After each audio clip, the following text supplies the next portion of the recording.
প্রিয় শিক্ষার্থীবৃন্দ, আসসালামু আলাইকুম। জাতীয় বিশ্ববিদ্যালয় ডিজিটাল প্ল্যাটফর্ম আলিবাবার পাঠশালার আরও একটি নতুন ক্লাসে সবাইকে স্বাগত। আজকের এই পর্বে আমরা বিএসসি অনার্স প্রথম বর্ষের পদার্থবিজ্ঞান বিভাগের বস্তুর ধর্ম তরঙ্গ এই কোর্সের এবং যারা রসায়ন এবং গণিত বিভাগে পড়ো তোমাদের এটি পদার্থবিজ্ঞান 1 কোর্সের অন্তর্ভুক্ত। তো এই কোর্সের আমরা মহাকর্ষ অধ্যায়ের একটি গুরুত্বপূর্ণ প্রশ্ন সমাধান করব। সো এই প্রশ্ন তোমাদের সাজেশনে দেওয়া ছিল। এটি ফিজিক্স 1 এবং বস্তুর ধর্ম তরঙ্গ দুই সাবজেক্টের জন্যই এটি আসার সম্ভাবনা মোটামুটি 100%। ঠিক আছে। সো এটা অনেক সুন্দর করে বুঝতে হবে এবং এটা ভালো করে বুঝতে হবে। এখানে একটু কনসেপ্টটা ক্লিয়ার করে নিতে হবে, তাহলেই খুব সহজে বুঝতে হবে। তো ক্লাসটি শুরু করার আগে সবার কাছে একটি রিকোয়েস্ট থাকবে, অবশ্যই খাতা নিয়ে বসবে, তা না হলে কিছুই বুঝতে পারবে না। সো দেখো, আজকে আমরা যে বিষয়টি নিয়ে আলোচনা করব সেটি হচ্ছে একটি পাতলা সুষম গোলীয় খোলকের দরুন মহাকর্ষ বিভব নির্ণয় করতে হবে এবং সেখান থেকে আমরা কী করব, প্রাবল্য নির্ণয় করব। সো এটি খুবই ইজি একটি বিষয় এবং একটু বুঝলেই সহজেই বোঝা যাবে। তো এটি আবার একবার বলছি যে ক্লাস শুরু করার পূর্বে অবশ্যই খাতা নিয়ে বসবা। তো চলো শুরু করা যাক, কথা না বলি। দেখো, এখানে আমি একটা চিত্র বানিয়েছি, এইরকম করে তোমাদেরকেও চিত্র বানিয়ে নিতে হবে। ওকে। সো আমরা এখানে কিছু বিষয় লিখেছি, এই চিত্রটা যেভাবে বানাইছি এগুলো আমরা লিখছি যে এ ব্যাসার্ধের একটি খোলক বিবেচনা করি যার কেন্দ্র হতে আর দূরে বিভব নির্ণয় করতে হবে। সো দেখো, তোমরা একটু খেয়াল করো যে ধরো এইটা হচ্ছে সেই খোলকটা, ঠিক আছে, এটা হচ্ছে সেই খোলকটা এবং এই খোলকটার ব্যাসার্ধ হচ্ছে কত, খোলকের ব্যাসার্ধ হচ্ছে এ, এই খোলকের ব্যাসার্ধ হচ্ছে এ এবং তারপরে কি লিখছি যে এই খোলক থেকে আট দূরে, ধরো যে এরকম আট দূরে এই বিন্দুটাতে তোমরা প্রাবল্য নির্ণয় করবা। কার দরুন, এই খোলকের দরুন, অর্থাৎ এই খোলকের জন্য এই বিন্দুটাতে তোমরা কি করবা, মহাকর্ষ প্রাবল্য বা বিভব নির্ণয় করবা। আচ্ছা, এখন কথা হচ্ছে যে আমরা এই মহাকর্ষ বিভব বা প্রাবল্য খোলকের জন্য তিনটা বিন্দুতে নির্ণয় করতে পারি। নাম্বার 1 পজিশন, সেটা হচ্ছে খোলকের বাহিরে, এটা খোলকের বাইরে কোনো একটা বিন্দুতে। নাম্বার 2 খোলকের উপরে কোনো একটা বিন্দুতে। নাম্বার 3 খোলকের ভিতরে কোনো একটা বিন্দুতে। কয়টা ক্ষেত্রে? তিনটা ক্ষেত্রে। নাম্বার 1 খোলকের বাহিরে একটা বিন্দুতে, নাম্বার 2 খোলকের উপরে কোনো একটা বিন্দুতে, নাম্বার 3 খোলকের ভিতরে কোনো একটা বিন্দুতে। সো ফার্স্ট অফ অল আমরা যেটি করব সেটি হচ্ছে এই খোলকটা থেকে খোলকের বাহিরে পি বিন্দুতে নির্ণয় করব এবং সেইটি কী করব, সেখান থেকে আমরা বাকি দুইটি প্রতিপাদন করতে পারবো খুব ইজিলি। সো যদি তোমাদের উল্লেখ করে দেওয়া না থাকে যে কোথায় নির্ণয় করতে হবে, সেই ক্ষেত্রে এইভাবে করবা, আর যদি উল্লেখ করে দেওয়া থাকে তাহলেও এইভাবেই করবা এবং বাকিটা যেটা উল্লেখ করে দেবে সেইটা। যদি বলে খোলকের বাইরে, তাহলে এই পর্যন্ত মানে এই অংশ আমরা যতটুকু করবো সেটা করলে হবে। আচ্ছা, বাকিটা আমি তোমাদেরকে বলতেছি, সমস্যা নেই, অবশ্যই খাতা কলম নিয়ে বসবা। সো দেখো কি লিখছি, মনে করি একটি খোলক, এই ভাষাতে একটি খোলক বিবেচনা করি যার কেন্দ্র হতে আর দূরে বিভব বা প্রাবল্য নির্ণয় করতে, বিভব এবং প্রাবল্য নির্ণয় করতে হবে। আচ্ছা, খোলকের মধ্যে ABCD একটি রিং কল্পনা করি। সো দেখো আমরা যেটি করছি সেটি হচ্ছে এই যে খোলক, এই খোলকটা কী করব, খোলকটা ধরো যে এটা তো খোলকের মধ্যে একটা রিং কল্পনা করব। ঠিক আছে, এই যে একটা রিং, খোলকটা কি অসংখ্য রিংয়ের সমন্বয়ে গঠিত কি না? অবশ্যই অসংখ্য রিংয়ের সমন্বয়ে গঠিত। আমরা যেটা করব, এই খোলকের উপরে একটি কী করবো, বা খোলের ভিতরে যে কোনো একটি রিং কল্পনা করি। দেখো তোমরা একটু যদি খেয়াল করে যে এখানে যেটা দেখতে পাচ্ছ এইটা হচ্ছে কি রিং, এটা হচ্ছে কি আমরা একটা রিং কল্পনা করে নিয়েছি। আবার একটু খেয়াল করো, এই অংশটা হচ্ছে কি, এই যে এইটা হচ্ছে কি রিং। সো আমরা কী করছি, খোলকের ভিতরে একটা রিং কল্পনা করি, সেই রিংটি কি ABCD। সো দেখো এই যে ABCD হচ্ছে কি রিং, অর্থাৎ এই যে এখানে ধরো এটা হচ্ছে A, এটা হচ্ছে B, এটা হচ্ছে C, এটা হচ্ছে D, অর্থাৎ এই রিংটাই হচ্ছে কি ABCD। ওকে, এখন সেই রিংটি খোলকের কেন্দ্রে থিটা কোণ উৎপন্ন করে। সো দেখো একটু যদি দেখাই তোমাদেরকে, এই যে দেখো এটা হচ্ছে রিং ছিল, এটা কি ছিল, রিং ছিল, এবং এটা হচ্ছে খোলকের কেন্দ্র।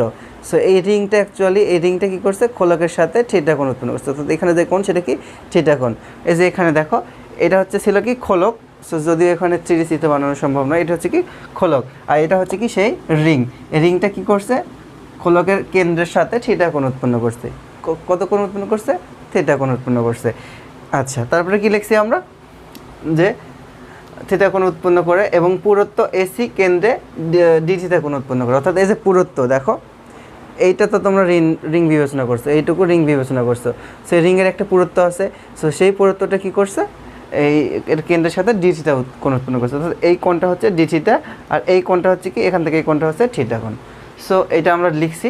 এখন আমরা মেন কথাতে চলে আসি। আশা করি তোমরা কনসেপ্টটা ক্লিয়ার হয়ে গেছে তোমাদের। সো আমরা এখন আসি মেন টপিক্সে। ওকে, তাহলে দেখো রিংয়ের ব্যাসার্ধ কত হবে? রিংয়ের ব্যাসার্ধ কোনটা ছিল? রিংয়ের ব্যাসার্ধ হচ্ছে এই সিএন। সো আরেকটু যদি একটু খেয়াল করো, সো দেখো এই অংশটা হলো কি রিং, এইটা হচ্ছে কি রিং।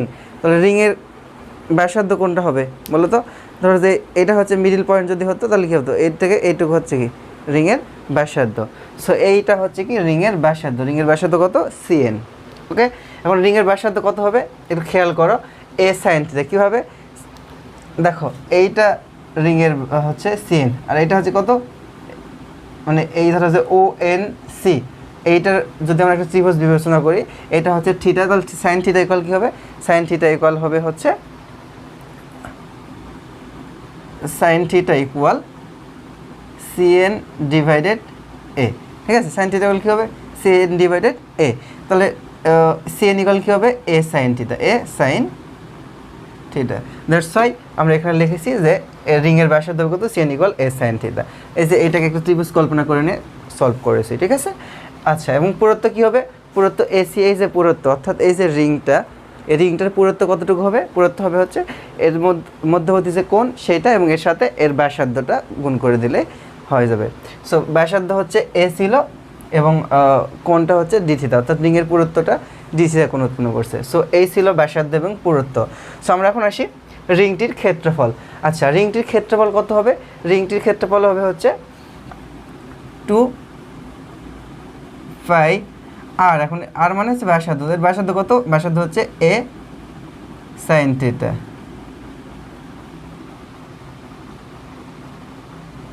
2 পাই আর এর সাথে কী হবে? পুরুত্ব গুণ হবে এ ডি থিটা। সো দেখো এটা হচ্ছে কি রিংয়ের ক্ষেত্রফল। সো আমরা এখন যেটা করব সেটি হচ্ছে এই রিংয়ের ক্ষেত্রফলের সাথে আমরা এর তলমাত্রিক ঘনত্বটা গুণ করে দেব। ঠিক আছে, তাহলে আমরা কি পাবো? রিংয়ের হচ্ছে ভর পেয়ে যাব, কারণ ক্ষেত্রফলের সাথে ভর ঘনত্ব গুণ করে দিলে কি পাওয়া যায়? ক্ষেত্রফলের সাথে ঘনত্ব গুণ করে দিলে পাওয়া যায় হচ্ছে ভর। বোঝা গেছে? ওকে, তাহলে দেখো আমরা এখন এটা একটু মডিফাই করে নিই। তাহলে দেখো এটার সমান কি হবে? এটা সমান হবে হচ্ছে 2 পাই আর এ আর এ গুণ করলে কি হয়? A square. 2 pi a square sine theta d theta. ঠিক আছে, আমরা এটার মান পেয়ে গেছি। সো এটা হলো রিংটির ক্ষেত্রফল। সো এই যে রিং ছিল, রিংটির ক্ষেত্রফল তো আমরা নির্ণয় করে নিয়েছো। এখন আমরা কি করব? রিংটির ভর নির্ণয় করব। সো ভর সমান কি? আমরা জানি ভর সমান ঘনত্ব, ঘনত্বের সাথে ক্ষেত্রফল গুণ করে দিলেই হয়, তাই না? তাহলে এখানে ঘনত্ব হচ্ছে সিগমা। ধরে নিচ্ছি কি গোলকটির তলমাত্রিক ঘনত্ব সিগমা। তাহলে তলমাত্রিক ঘনত্ব যদি সিগমা হয় তাহলে কী হবে? ভর ছিল এটা, এর সাথে ঘনত্বটা গুণ হবে। তাহলে এর ভর কী হবে? রিংটির ভর হবে হচ্ছে 2 pi a square sine theta d theta, এর সাথে কী হবে? সিগমাটা গুণ হবে, তলমাত্রিক ঘনত্ব সিগমা গুণ হবে। ওকে, এখন আমরা কী করবো? রিংটির বিভব নির্ণয় করবো। আচ্ছা, আর একটু কথা বলে নেই, সেটি হচ্ছে আমরা রিংয়ের বিভব কেন নির্ণয় করছি। কারণ হচ্ছে এই যে গোলকটা, এই গোলকের ক্ষেত্রফল, মানে গোলকের জন্য আমরা বিভব নির্ণয় করার পূর্বে আমরা কী করব? এইটার ক্ষেত্রফল, মানে এটাকে আমরা অসংখ্য রিংয়ে ভাগ করব, যাতে একটি রিংয়ের আমরা বিভব নির্ণয় করতে পারলে কী করব? টোটালটার আমরা ইন্টিগ্রেশন করলে আমরা কি পেয়ে যাব? টোটালটার পেয়ে যাব। ঠিক আছে, সো এই কারণে আমরা রিংয়েরটা করে নিচ্ছি। সো তাহলে রিংয়ের বিভব কী হবে? আচ্ছা, আমরা বিভব সমান কি জানি? সো উই নো দ্যাট বিভব ইকুয়াল কি? বিভব ইকুয়াল হচ্ছে মাইনাস জিএম ভাগ আর। বিভব ইকুয়াল কি? মাইনাস জিএম ভাগ আর, অর্থাৎ মাইনাস জি তো জানো, জি হচ্ছে মহাকর্ষীয় ধ্রুবক আর এম হচ্ছে কি? ভর। সো এর ভর কত? 2 pi a square sine theta d theta into কি? সিগমা। আর আচ্ছা, আর আরেকটা বিষয় হচ্ছে আর হচ্ছে কি? আর ছিল ব্যাসার্ধ অর্থাৎ দূরত্ব। সরি, আর মানে ব্যাসার্ধ না, আর মানে কি ছিল? দূরত্ব। এখন খেয়াল করো, এই যে রিং থেকে পি বিন্দু দূরত্ব কত? রিং থেকে পি বিন্দু দূরত্ব হচ্ছে এক্স। আর একটু খেয়াল করো, এইটা ছিল রিং, রিং থেকে এই যে এই বিন্দু তুমি নির্ণয় করবে। এখন রিং থেকে এই বিন্দু থেকে দূরত্ব যতটুকু হবে, খেয়াল করো, এখান থেকে দূরত্ব যতটুকু হবে, এখান থেকে দূরত্ব সেম হবে, এখান থেকে কী হবে? দূরত্ব সেম হবে, কারণ রিং থেকে সব জায়গায় দূরত্বটাই কী হবে? সেম হবে। সো আমরা ধরে নিচ্ছি এই রিং থেকে এইটার দূরত্ব হচ্ছে কত? এক্স। এই যে রিং থেকে এক্স, এখান থেকেও এক্স, এখান থেকেও কী হবে? এক্স। আমরা ধরে নিচ্ছি রিং থেকে দূরত্বটা কত? এক্স। সো পি রিংয়ের জন্য পি বিন্দুতে বিভব কী হবে? আচ্ছা আমরা এখন আসি, তাহলে কি করব, মাইনাস জি। এখন ভর কত, ভর হচ্ছে এইটা, অর্থাৎ 2 পাই সিগমা এ square sine theta d theta, এগুলো ভর। আর ভাগ কি, ভাগ হচ্ছে আর, মানে ছিল কি দূরত্ব, তো দূরত্বটা এখানে কত, দূরত্ব হচ্ছে এক্স, আমরা লিখবো কি এক্স। ঠিক আছে, সো আমরা এটা পেলাম কি রিংয়ের জন্য বিভব। ওকে, এখন আমার কথা হচ্ছে আমরা এই যে বিভবটা পাইছি, আমি বলেছি কি এই বিভবটা ইন্টিগ্রেশন করলে আমরা টোটাল খোলকের মানে মানটা পেয়ে যাব, কিন্তু এখানে একটু সমস্যা আছে। সমস্যাটা কি, সমস্যা হচ্ছে যে আমরা এখানে দুইটি চলক আছে, কয়টি চলক আছে, দুইটি চলক, এক্স একটি চলক এবং থিটা একটি চলক। সো আমরা দুইটি চলকের মান থেকে করতে পারবো না, আমাদের কী করা লাগবে, এটাকে একটি চলকে নেওয়া লাগবে, হয় এক্সের মান থিটাতে পরিবর্তন করতে হবে অথবা থিটার মানটাকে তোমরা এক্সে পরিবর্তন করতে হবে। বুঝাতে পারছি? সো আমরা এখন এটাকে একটা ইকুয়েশান দিচ্ছি, this is the first equation. Okay, তাহলে এই ইকুয়েশান থাকলো, আমরা এখন কি করব, হয় এক্সের মান বের করবো না হয় থিটার মানটা বের করে নেব। সো আমার মনে হয় থিটার মান বের করাই সহজ, সো আমরা থিটার মান নির্ণয় করব। সো দেখো আমরা এখন কি করব, আচ্ছা একটা জিনিস খেয়াল করো, টোটালটা হচ্ছে কি, টোটাল সমান কত আর, অর্থাৎ কেন্দ্র থেকে আর দূরে পি বিন্দু ছিল, কেন্দ্র থেকে আর দূরে পি বিন্দু, অর্থাৎ ও থেকে পি বিন্দু দূরত্ব কত আর। আচ্ছা তাহলে কী হবে দেখো, এন পি সমান কী হবে, ওকে আবার এনপি ইকুয়াল কী হবে, এ দেখো এটা হচ্ছে এনপি, তাহলে এনপি ইকুয়াল কী হবে, টোটাল হচ্ছে ওপি, ওপি থেকে এইটুকু বাদ দিলে কী পাচ্ছি আমরা, এইটুকু পাচ্ছি, তাহলে কী হবে ওপি মাইনাস ও এন। ভালো করে খেয়াল করো, তুমি নির্ণয় করছো হচ্ছে এনপি, সো এনপির মানটা তুমি কী করবা, এই ওপি থেকে বাদ দিবা, বা এনপি যদি নির্ণয় করো তাহলে এনপি ইকুয়াল কী হবে, ওপি থেকে এইটুকু বাদ দিলে আমরা এইটুকুর মান পেয়ে যাব। সো আমরা এনপি ইকুয়াল কী লিখবো, ওপি মাইনাস ও এন। আশা করি তোমরা এই পর্যন্ত বুঝতে পেরেছো। ওপির মান কত, ওপি সমান আর, বসাও আর, মাইনাস ও এনের মান কত, এবার হচ্ছে একটু ঝামেলা পড়বে, সেটা হচ্ছে দেখো ও এন, তো এইটাকে আমরা একটা ত্রিভুজ বিবেচনা করে নিতে পারি তো নাকি, এটাকে আমরা একটা ত্রিভুজ বিবেচনা করি, তাহলে এখন কী হবে, এটার মান কী হবে কস থিটা, ঠিক আছে, আচ্ছা আমরা সাইন থিটা করে নিয়েছিলাম, তাহলে কস থিটা ইকুয়াল কী হবে, কস থিটা ইকুয়াল হবে হচ্ছে কি জানি ও এন ভাগ এ। দেখো কস থিটা ইকুয়াল কী হবে, এই ও এন ভাগ এ, কারণ এটা হচ্ছে এ আর এটা হচ্ছে কি ও এন, তাহলে ও এন ভাগ এ, তাহলে ও এন ইকুয়াল কী হবে, ও এন ইকুয়াল হবে হচ্ছে এ, ও এন ইকুয়াল হবে হচ্ছে এ কস থিটা। সো আমরা কি পেয়ে গেছি, আমরা ও এনের মান পেয়ে গেছি, ও এনের মান কত, এ কস থিটা, বোঝা গেছে। সো আমরা সাইন থিটা এবং কস থিটা যে সূত্র জানি সেখান থেকে আমরা এই দুটা বের করে নিলাম, আগে একবার সাইন থিটাটা বের করেছি, এখানে আমরা কস থিটাটা বের করে নিলাম। সো এখন আমরা যেটি করব সেটি হচ্ছে এই এনপি এর মানটা দেখো, তাহলে এখন আবার খেয়াল করো, এখানে এইটা একটা ত্রিভুজ হয়ে গেছে। সো পিথাগোরাসের উপপাদ্য থেকে আমরা কি জানি, অতিভুজ স্কোয়ার ইকুয়াল লম্ব স্কোয়ার প্লাস কি ভূমি স্কোয়ার। সো এখানে অতিভুজ কোনটা, অতিভুজ হচ্ছে এই সিপি, মানে অর্থাৎ হচ্ছে এক্স, এক্সটা হচ্ছে কি অতিভুজ, এইটা কি, এইটা হচ্ছে ভূমি, এটা হচ্ছে কি লম্ব। সো আমরা কি জানি অতিভুজ স্কোয়ার, আবার কি হবে অতিভুজ স্কোয়ার। সো অতিভুজ কোনটা, অতিভুজ হচ্ছে এইটা, বলে অতিভুজ স্কোয়ার মানে হচ্ছে এক্স স্কোয়ার, অতিভুজ স্কোয়ার ইকুয়াল কী হবে লম্ব স্কোয়ার, লম্ব কি এইটা সিএন, লম্ব কি, লম্ব হচ্ছে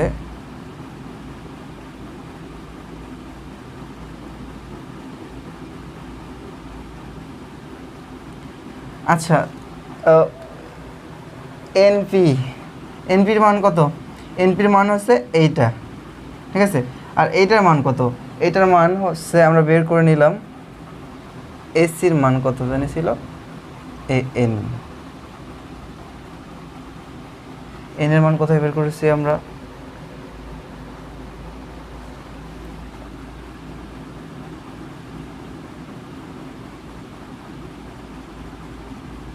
সরি এটার মান তো এ, তাহলে এটার মান ছিল এ, বসাও এ স্কোয়ার মাইনাস কী হবে, সরি প্লাস হবে হচ্ছে, অর্থাৎ লম্ব স্কোয়ার প্লাস কি, প্লাস হচ্ছে ভূমির মান কত, প্লাস ভূমির মান হচ্ছে, ভূমি মানে কি এইটা এনপির মান কত এইটা, বসাও আর মাইনাস এ কস থিটার উপর কী হবে স্কোয়ার, সরি এটার মান একটু মিস্টেক হয়ে গেছে, এটার মান কী বের করেছিলাম এ সাইন থিটা, এটার মান বের করেছিলাম কি এ কস থিটা। তো দেখো এটার মান কি ছিল এ সাইন থিটা, তাহলে এখানে কি ওপির মান হচ্ছে এ সাইন থিটার উপর স্কোয়ার প্লাস আর মাইনাস এ কস থিটার উপর স্কোয়ার। কীভাবে হলো আবার বলছি, দেখো অতিভুজ স্কোয়ার ইকুয়াল কি লম্ব স্কোয়ার প্লাস ভূমি স্কোয়ার, আর লম্বর মান এ সাইন থিটা যে উপরে বের করছি, দেখো এই যে এসি ইকুয়াল কি, সরি কই গেল, এই যে সিএন ইকুয়াল কি এ সাইন থিটা, ঠিক আছে। তাহলে আমরা মানগুলো বের করে নিয়েছি, শুধুমাত্র সিম্পলি মানগুলো বসাইলাম। এখন দেখো একটু ইকুয়েশন করি। আচ্ছা এ সাইন থিটার উপর স্কোয়ার করলে কী হবে, a square sine square theta plus, আচ্ছা আমাদের উপরে এগুলোর দরকার নেই, উপরের অংশগুলোকে আমি মিশিয়ে দিচ্ছি, অযথা এগুলো রেখে কোনো কাজ নেই।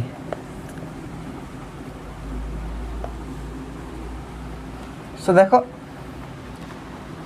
এই লাইনের পরে আমরা উপরে চলে যাই, তাহলে দেখো এটার স্কোয়ার করলে কী হয়, এক্স স্কোয়ার এই পাশে ছিল থাক, এবার সেটার স্কোয়ার করলে কী হবে a square sine square theta plus, দেখো এটা হোল স্কোয়ার পড়ে গেছে a minus b whole square, তাহলে কী হবে r square minus 2 a r cos theta plus a square cos square theta. দেখো এটা কি simply a minus b whole square সূত্র বসায় দিছি। এখন এখান থেকে আমরা কী করবো, তাহলে দেখো এই সাইন এখান থেকে a common now, A square common নাও, তাহলে কী হবে sign square theta plus cos square theta, আচ্ছা প্লাস আর স্কোয়ার মাইনাস 2 আর কস থিটা, ঠিক আছে।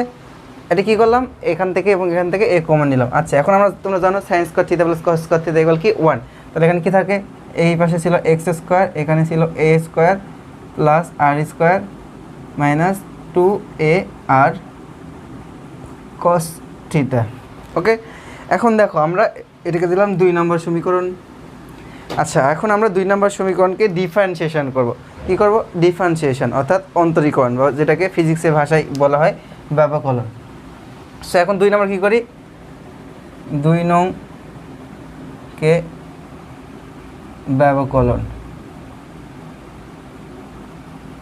আচ্ছা 2 নম্বরকে ব্যবকলন বা অন্তরীকরণ করি, তাহলে এক্স স্কোয়ার অন্তরীকরণ করলে কী হবে 2x এবং এক্সের করলে কী হয় dx, এক্স স্কোয়ার করলে কী হবে 2x এবং এক্সের করলে কী হবে dx ইকুয়াল, দেখো এ কিন্তু কি এ হচ্ছে কনস্ট্যান্ট, সো কনস্ট্যান্টের কী হবে অন্তরীকরণ হবে না, কনস্ট্যান্ট অন্তরীকরণ করলে হবে 0, আরও কি কনস্ট্যান্ট, ঠিক আছে। কনস্ট্যান্ট মানে কি জানো তো তোমরা, যেটার মান পরিবর্তন হয় না, সেটা একবারে নির্ধারিত কনস্ট্যান্ট, সেটার মান পরিবর্তন হবে না, এটাও 0 হবে এটাও 0 হবে, বাকি থাকে মাইনাস, দেখো এইটার ইন্টিগ্রেশন হবে, এটা তো কনস্ট্যান্ট নয়, থিটার মান তো কনস্ট্যান্ট নয়, সো এটার ভ্যারিয়েবল এটার ইন্টিগ্রেশন হবে, আর এর সাথে এটা কি কনস্ট্যান্ট, সো কনস্ট্যান্টটা লিখে ফেলো 2 বাকি থাকে এইটা cos theta, so cos theta integration কত হয়, কস থিটা ইন্টিগ্রেশন করলে হয় মাইনাস সাইন থিটা, আচ্ছা আর থিটার করলে কী হবে ডি থিটা। সো দেখো এটাকে আমরা সিম্পলি সাজা লিখতে পারি, মাইনাস মাইনাসে কী হয়ে যায় প্লাস, ঠিক আছে। তাহলে কি হলো 2x dx equal plus 2 sign theta d theta, clear. এখন দেখো আমরা কি করব, আমরা বলছিলাম এখান থেকে এই এক্স সাইন থিটা ডি থিটার মানটা বের করে নিই, তাহলে দেখো এটাকে সাইন থিটা ডি থিটার সমান কী হবে 2 কাটা যায়, তাহলে কি থাকে sine theta d theta equal কী হয়, sine theta d theta equal এটা এই পাশে গুণ ছিল, এই পাশে গেলে কী হবে ভাগ হবে, তাহলে কি থাকে এক্স ডিএক্স ডিভাইডেড এ আর। সো তুমি এই সাইন থিটা ডি থিটার মান বসায় নিছো, এটাকে এখন কী করবা এখানে জাস্ট লিখে ফেলবা। সো দেখো এই পর্যন্ত আশা করি তোমরা বুঝতে পেরেছো, আমরা এখন দ্বিতীয় শেষ অংশে প্রায় চলে আসছি। তাহলে দেখো এটাকে দিলাম 3 নম্বর সমীকরণ, 3 নম্বর ও 1 নং হতে পারে, সো দেখো এই হচ্ছে 1 নং, এই হচ্ছে 3 নং। তাহলে এখন কী করবো, এইটুকুর পরিবর্তে কী করবো, এটা বসায় দেবো। তাহলে কী পাই, এবারে কী ছিল, ডিভি ইকুয়াল মাইনাস জি টু, আচ্ছা এটা সাজায় লিখি, 2 জি পাই সিগমা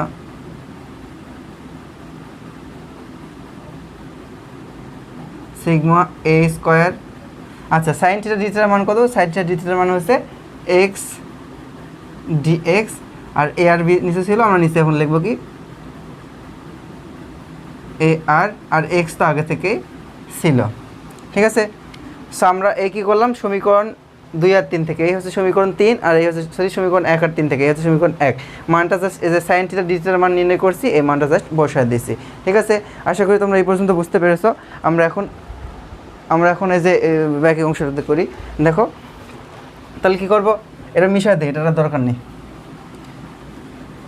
আমাদের এই মান চলে আসছে।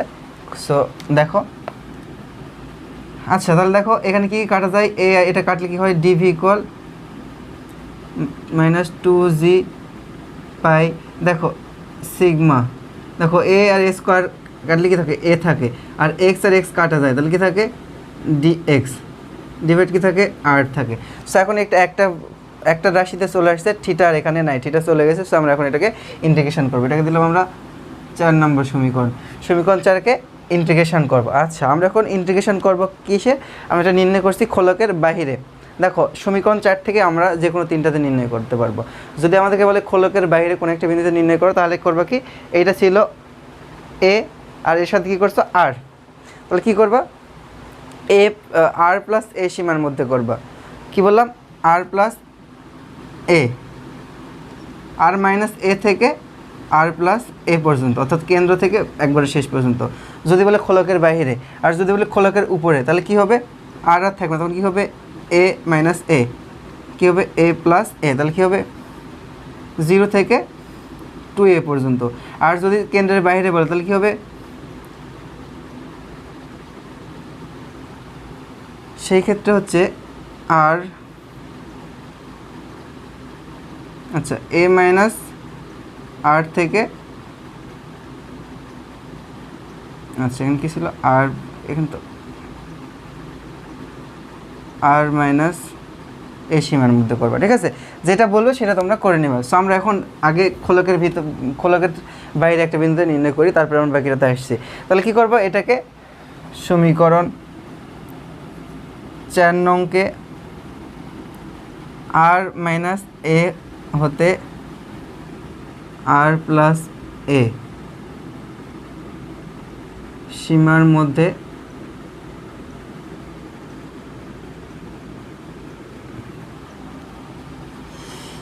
যোগজীকরণ করি।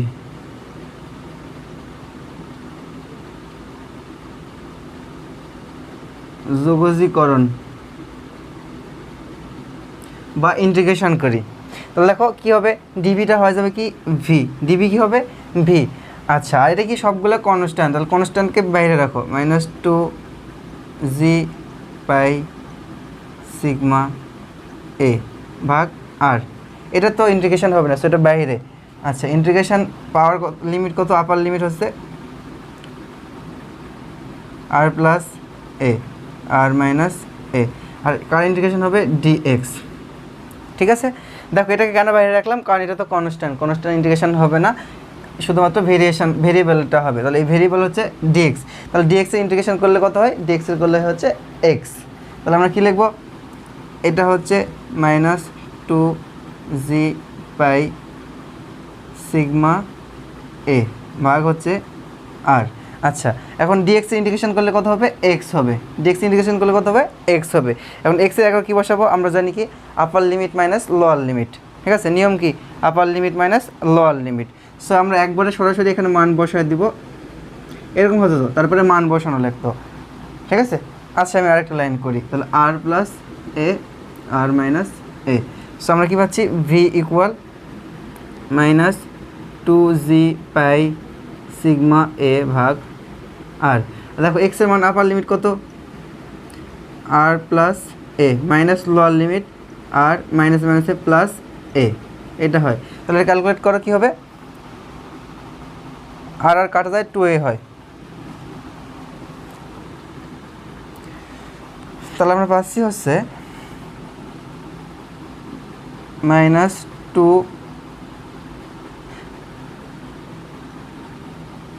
দেখো এইটুকু মান কত হচ্ছে 2a, তাহলে 2a এর সাথে যদি আমরা গুণ করি তাহলে কি হবে, এই 2 আর 2 হবে কত -4, ঠিক আছে। আর ওই a আর a গুণ করলে কত হবে a স্কোয়ার, 4a স্কোয়ার, তারপরে কি হয় পাই সিগমা ইন্টু জি, ভাগ কি ভাগ হচ্ছে আর। এখন একটু খেয়াল করে দেখো, এই 4a স্কোয়ার পাই 4 স্কোয়ার সমান কি, এখানে গোলকটার ক্ষেত্রফল কত, গোলকের হচ্ছে ব্যাসার্ধ হচ্ছে এ, এই গোলকের ব্যাসার্ধ কি এ, তাহলে গোলকের ক্ষেত্রফল কত হবে 4 হচ্ছে এ স্কোয়ার। আমরা জানি কি ক্ষেত্রফল, গোলকের ক্ষেত্রফল সমান কি 4 আর স্কোয়ার। তো এখানে আর ছিল ব্যাসার্ধ, এখানে ব্যাসার্ধ কত এ, সুতরাং আমরা কি লিখতে পারি, এই যে দেখো এইটুকু সমান কি ক্ষেত্রফল। তো ক্ষেত্রফলের সাথে যদি ঘনত্ব গুণ করি তাহলে কি পাই আমরা, গোলকের ভর পাই, ঠিক আছে। তাহলে আমরা এখন আবার উপরে মিশিয়ে দেই, লাস্ট ফিনিশিং। দেখো অতএব আবার কি হয় 4 a square sigma equal m equal গোলকের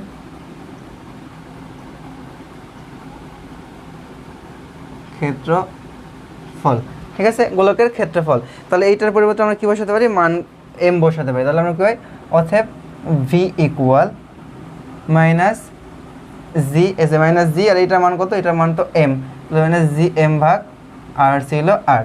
সো এই হচ্ছে আমাদের বিভবের রাশিমালা, ঠিক আছে। যদি বিভব বলে এই পর্যন্ত লিখলেই হবে, খোলকের বাইরে কোনো একটা বিন্দুতে। আচ্ছা, আর যদি বলে যে প্রাবল্য নির্ণয় করো, তাহলে প্রাবল্য সমান কি, প্রাবল্য ই সমান হচ্ছে -dv ভাগ হচ্ছে dr।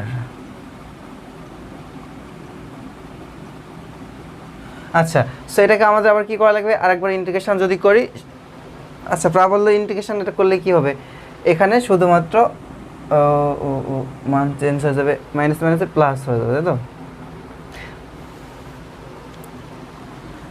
আচ্ছা, আমরা এটা প্রাবল্যতে পড়ে যাই, আগে আমরা বিভবটা ক্লিয়ার করে নিই। তো দেখো, আমাদের যদি বিভব নির্ণয় করতে বলে তাহলে আমরা এই পর্যন্ত নির্ণয় করব, কখন, যদি আমাদেরকে বলে খোলকের বাইরে কোনো একটা বিন্দুতে নির্ণয় করো।